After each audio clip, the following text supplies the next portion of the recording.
Welcome aboard the Culture Station. My name is Vince. Let's see what we find out there today. What's going on, everybody? Hope you all had a wonderful weekend. Hope you did something fun. Maybe you went and caught a movie like I did. I went and saw this movie right here, Dumb Money, on Friday. It was a lot of fun. It had Paul Dano, Pete Davidson, Seth Rogen.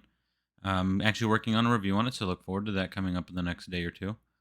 But I actually have a couple of articles here talking about the movie industry and what's going on in Hollywood. So let's look at them. CNN Entertainment reports coming again to a theater near you. Britney Spears, Crossroads, Hunger Games, and Some Scares by Ali Rosenblum.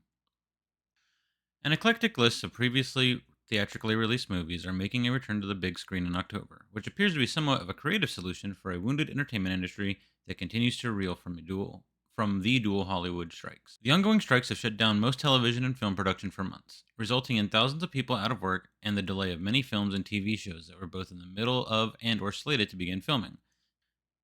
The actors' strike in particular has also affected finishing titles that have been delayed, since stars are precluded from promoting any projects during the strike effort.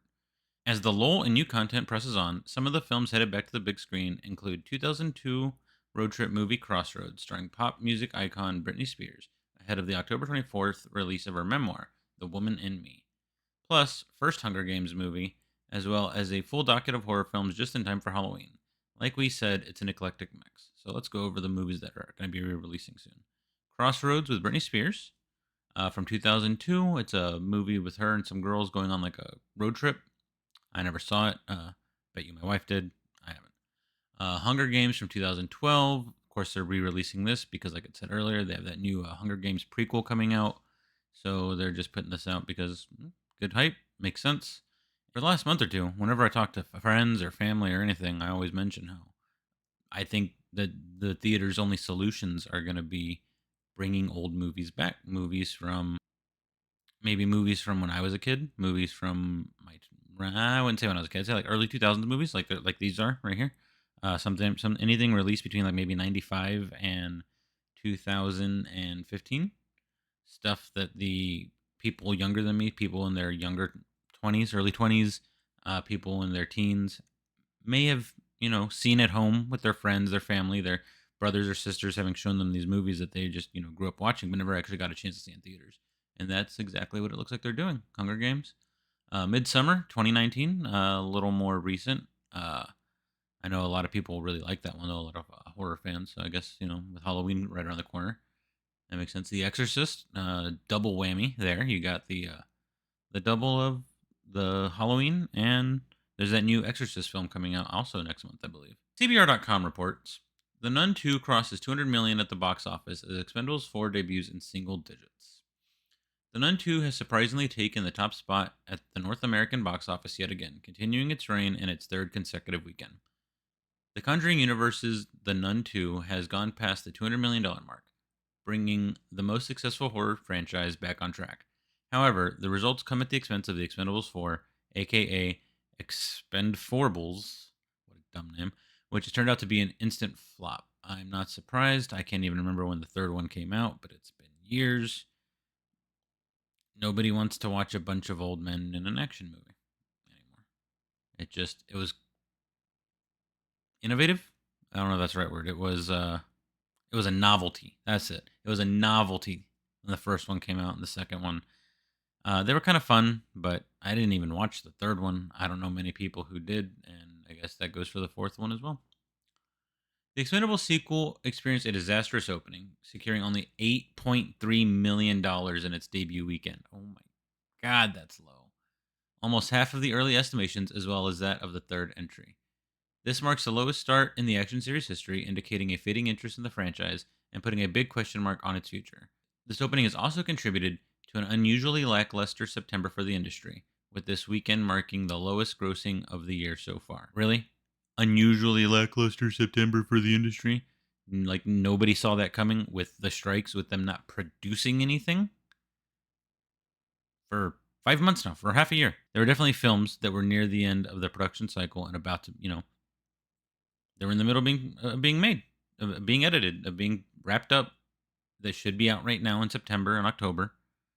That just are stuck in development hell, to use a video game term, because these strikes because the writers and the actors are on strike, and it's stopping everything. It's ruining Hollywood. Hollywood actually had a good weekend with Barbenheimer, and that was the last great weekend they're gonna have until at least next year because of all this. It's ridiculous. But anyways, let's finish reading this. The Nun sequel, on the other hand, barely edged out The Actioner, bringing an estimated 8.4 million and is inching closer to 70 million domestically and targeting a finish north of 100 million. The horror flick's performance, while commendable, still falls short of the first Nun movie's record-breaking global earnings of over $360 million. However, currently sitting at 204 million, the film will soon be surpassing The Conjuring: The Devil Made Me Do It at 206 million, Annabelle Comes Home at 231 million, and Annabelle at 257 million, and may even touch the $300 million mark. Sitting at merely 16% rotten reviews on Tomato Meter, Expendables. God, that name. It's like they don't even try anymore. Expendable 4's critical reception certainly did not help its commercial performance, as even outside North America, it stopped at similarly disappointing figure. It stopped at a similarly disappointing figure, bringing a global debut of 19 million. The film, which aimed to pass the torch between Sylvester Stallone and Jason Statham, faces a tough commercial journey ahead and may result in the year's biggest box office bomb, thanks to its $100 million budget. Wow. So, you know what they say, you got to multiply that by 2, maybe even 3, depending on the marketing, but I didn't see much marketing for this, so I would say at least anywhere from 50 to 100% markup for the marketing budget. And so it needed to make $200 million, and it's sitting at 8.3. Sitting at 8.3. This might even cause a dip in Statham's career following the recent success of Meg 2: The Trench, which grossed over $390 million worldwide. Kenneth Branagh's Agatha Christie mystery A Haunting in Venice secured the third spot, earning $6.3 million this weekend and $25 million total against a 56% drop. Denzel Washington's The Equalizer 3 brought in $4.7 million and sits at $81 million domestic whole, mildly below the first two entries, which had $89 million each after their fourth weekend. Barbie did an IMAX re-release and earned an additional $3.2 million, rounding up the top 5 for the weekend. So as both these articles show, the box office is dead. There's nothing coming out, and even when stuff does come out, there's no enthusiasm to go see it. The days of people just going to see a movie because it's a movie and it's at the theaters and they're going to go spend the money just because, they're over. You got to earn people's money again. Hollywood's going to have to start trying again. They're going to hurt, I believe, for a little bit, but I think after maybe in a couple of years, we might actually have, good movies again, good TV again. Just the other night I watched The Continental and it was pretty good. It had a few modern day-isms that I was about, but I'm going to do a review on that, so look forward to that coming out hopefully later today, maybe tomorrow.